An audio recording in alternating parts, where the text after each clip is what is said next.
Tagebuch Ostfront, Heeresgruppe Süd, Mai 1943.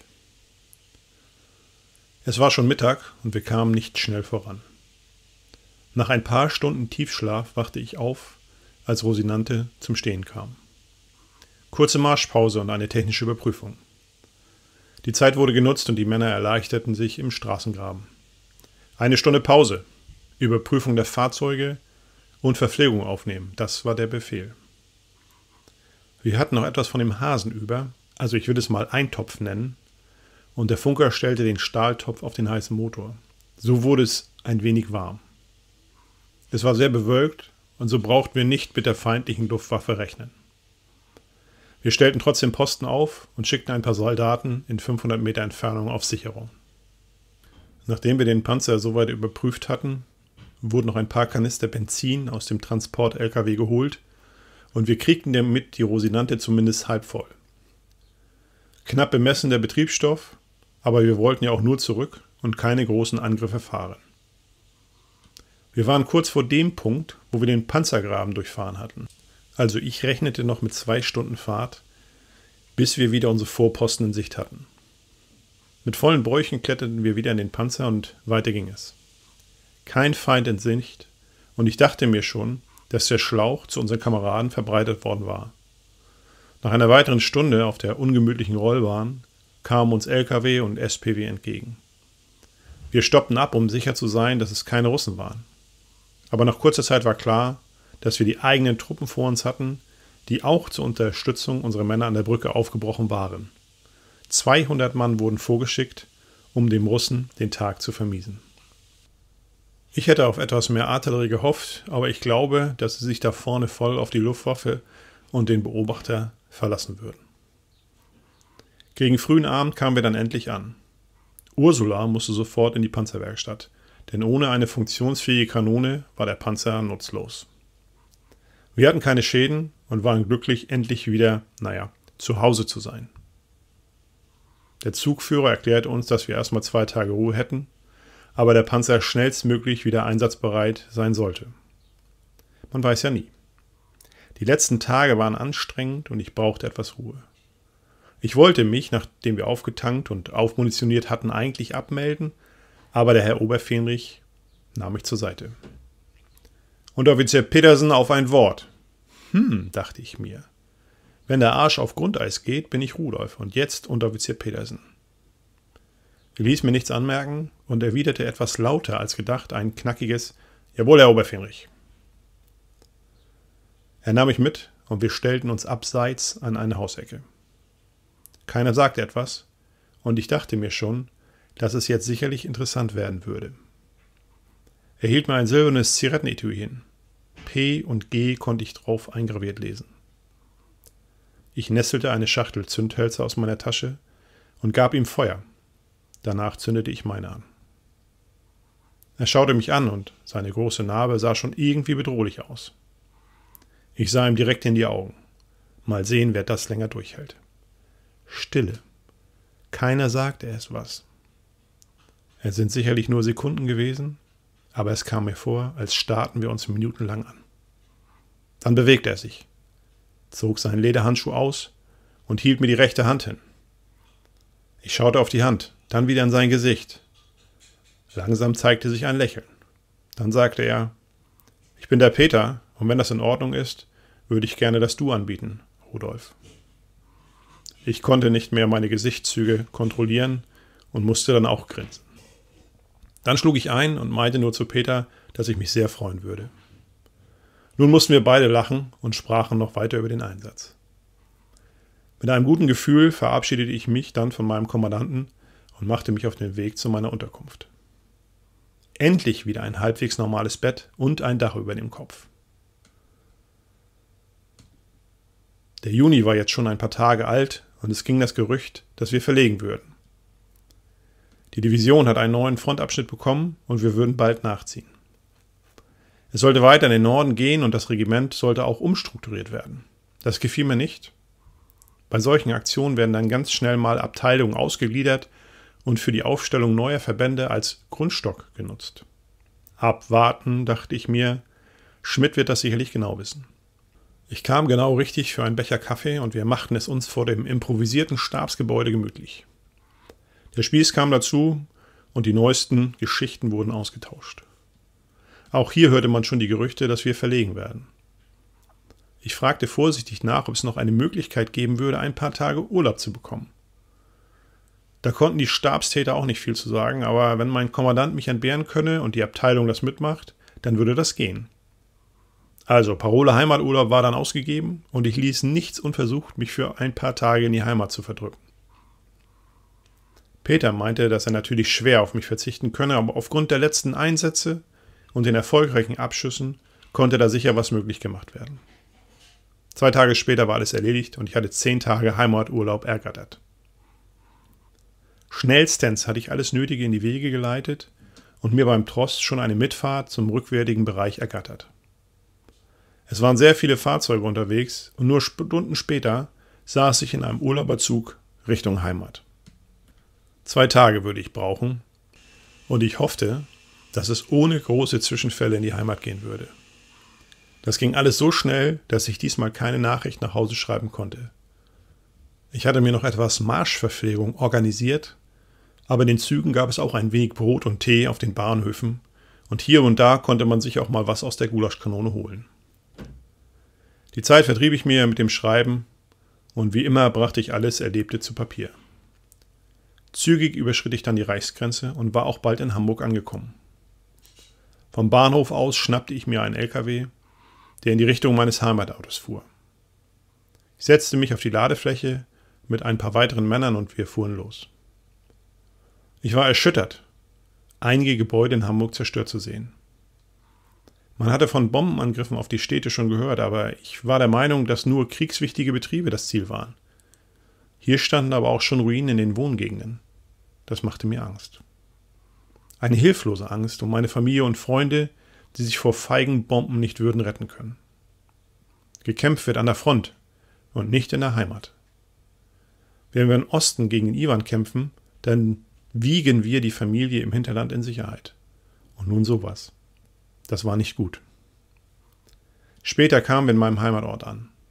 Weit genug weg von Hamburg, sodass hier nichts auf irgendwelche Bombenangriffe hindeuten würde. Ich stieg von der Ladefläche und bedankte mich artig beim Fahrer. Er war voll des Lobes über unsere Soldaten und gerade die Panzertruppe wäre ja das scharfe Schwert, das dem russischen Bären den Kopf abschlagen würde. Ich nickte und lächelte. Was soll ich hier in der Heimat auch von dem harten Kampf mit den Russen erzählen? Das behalte ich doch lieber für mich. Ich schlenderte durch die Einkaufsstraße und ließ mich von den Damen bewundern. Die Herren zogen den Hut und die Mannschaftsdienstgrade, die ich traf, grüßten zackig und blickten verstohlen auf meine Orden, die ich mit stolzer Brust zur Schau stellte. Ich wollte in die Bäckerei in der Nähe meines Elternhauses noch Kuchen kaufen, aber das Geschäft war geschlossen, die Scheiben zerstört und auch hier sah es so aus, als ob eine Bombe abgeworfen worden wäre. Nun dann, ohne Kuchen nach Hause. Ich stand vor der Tür und klopfte. Meine Schwiegermutter machte mir auf und fiel mir gleich um den Hals. Es war ein freudiges Wiedersehen und sie ließ mich nicht mehr los. Viele Fragen wurden mir gestellt. Kaffee und Kuchen wurde schnell aufgedeckt und in all der Aufregung hatte sie dann vergessen, mir zu sagen, dass Gudrun noch auf der Arbeit wäre und erst in 2 Stunden zu Hause sein könnte. Das wäre kein Problem, ich konnte warten. Nachdem ich mich gestärkt hatte, wurde für mich schon ein Bad eingelassen und meine Uniform musste ich ausziehen, damit sie zur Reinigung gebracht werden konnte. Die Badewanne war eine Wohltat und ich wollte gar nicht mehr heraus. Frische Kleidung lag bereit und ich saß dann später mit Hemd und Hose im Garten meiner Schwiegereltern und wartete auf meine Gudrun. Dann kam sie endlich die Straße herunter.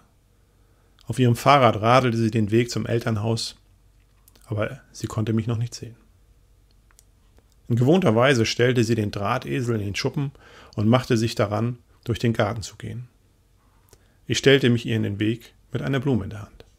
Dann sah sie mich, blieb stehen und nahm vor Schreck die Hand vor den Mund. Schnell wich das Erstaunen aus ihrem Gesicht und ein großes Lächeln erschien auf ihrem wunderhübschen Mund. Sie lief los und nach ein paar Schritten schwang sie meine Arme. Wir hielten uns fest und ich merkte, wie sie sich schluchzend ganz fest an mich presste. Sie wollte mich gar nicht mehr loslassen ich sie aber auch nicht. Die ersten Stunden redete sie so viel und ich merkte, dass sie unglaublich aufgewühlt war. Wir tranken Kaffee, aßen Kuchen und es war ein wunderschöner Nachmittag. Gegen frühen Abend erklärte ich, dass ich gerne bei meinen Eltern vorbeischauen würde, dann aber auf jeden Fall später wieder zurückkomme. Natürlich hatten die beiden Damen Verständnis für mein Anliegen und kurzerhand nahm ich mir Schwiegervaters Fahrrad und fuhr die paar Kilometer zu meinem Elternhaus. Es war schön hier. Die Felder waren bestellt, die Sonne schien, alles wie im tiefsten Frieden. Nicht mal ein Flugzeug am Himmel, alles seltsam ruhig. Als ich dann bei meinen Eltern ankam, war auch hier die Freude groß. Meine Mutter war selig und auch Vater, der sonst wenig Emotionen zeigte, war sichtlich berührt, dass ich wieder mal zu Hause war. Und dann noch in einem Stück. Einer der Nachbarsjungen wurde losgejagt, meine Schwester Hilde zu holen. Und später lagen wir uns noch überglücklich in den Armen. Ihren Verlust hatte sie schon einigermaßen verarbeitet, aber ich denke, tief in ihrer Seele trauerte sie noch immer um ihren Willi. Auch hier musste ich viele Fragen beantworten, aber es waren trotzdem schöne Stunden. Mit dem Versprechen, die nächsten Tage wieder reinzuschauen, ließen sie mich ziehen. Das Abendessen gab es im Garten der Schwiegereltern und auch mein Schwiegervater war nun da. Er war mächtig stolz auf seinen Schwiegersohn, so ein erfolgreicher Panzermann. Wann ich denn das Ritterkreuz bekäme, fragte er mich. Ich winkte ab und meinte, das kriegen nur die Offiziere, und er musste dann herzhaft lachen. Ich war dann auch irgendwann erledigt von den letzten Tagen und Gudrun und ich zogen uns zurück in unser Reich in den ersten Stock. Viel zum Schlafen kamen wir allerdings nicht und so begannen ein paar wundervolle Tage in der Heimat. Am dritten Tag, ich war gerade mit meinem Vater im Ort unterwegs, sahen wir eine große Formation Bomber auf Hamburg zufliegen. Mein Vater meinte, dass es gleich wieder losgehen werde und wir hier am Rande von Hamburg davon nicht so viel mitbekommen würden. Wo war die Luftwaffe? Die sollten doch den Luftraum über dem Reich schützen. Das interessierte mich doch sehr und den nächsten Luftwaffenmann, den ich finden würde, dem würde ich gerne mal ein paar Fragen stellen. Mein Schwiegervater bat mich, seine kleine oder jetzt schon etwas größere Fabrik zu besuchen, allerdings in Uniform. Das würde die Angestellten motivieren. Die Auftragslage war gut und er stellte Kleinteile für die großen Rüstungsbetriebe her. Auch 10 Fremdarbeiter hatte er bei sich in der Halle, 4 Franzosen, 4 Engländer und 2 Norweger. Denen schien das hier aber zu gefallen und die machten, laut Schwiegervater, gute Arbeit. Sie musterten mich erst streng, aber dann wurde freundlich genickt. Alles sicher ehemalige Soldaten, die ihre Zeit als Kriegsgefangene hier mitarbeiten sollen. Nach dem Besuch sprach ich Schwiegervater auf die Bäckerei an. Er wollte dazu nichts sagen und ich respektierte sein Schweigen. Vorerst. Auch musste ich mit Vater zum Stammtisch des Schützenvereins und dort hörte ich die wildesten Geschichten der Heimatfrontkrieger. Alle waren scheinbar durch die Wochenschau bestens informiert und sie überschlugen sich bei der Bildung von Schwerpunkten an der Ostfront, damit dort endlich ein Schlussstrich gezogen werden würde. Ich hielt mich mit meinen Antworten wie immer etwas zurück, aber dann wurden mit steigendem Alkoholkonsum die Forderungen an die Truppe immer höher und es gab auch hier und da einen Vorwurf. Sicherlich saßen hier auch Veteranen aus dem Ersten Weltkrieg, die im Trommelfeuer der schweren Artillerie wochenlang in den Schützengräben aushalten mussten. Was die aber nicht verstanden war, dass es hier nicht mehr um eine Art Stellungskrieg ging, sondern dass es hier eine andere Art des Kampfes war. Mir platzte nicht der Kragen, aber ich hob die Hand und legte los. Wir marschieren, wir kämpfen. Wir haben vor uns den Russen, über uns den Russen, neben uns den Russen und auch hinter uns den Russen. Der Russe in Zivilkleidung steht hinter uns und wartet nur darauf, dass wir unachtsam werden. Immer kämpfen wir die Roten nieder und wie bei einer Hydra wachsen immer 2 Köpfe danach, wo wir einen abgeschlagen haben. Wir bluten aus.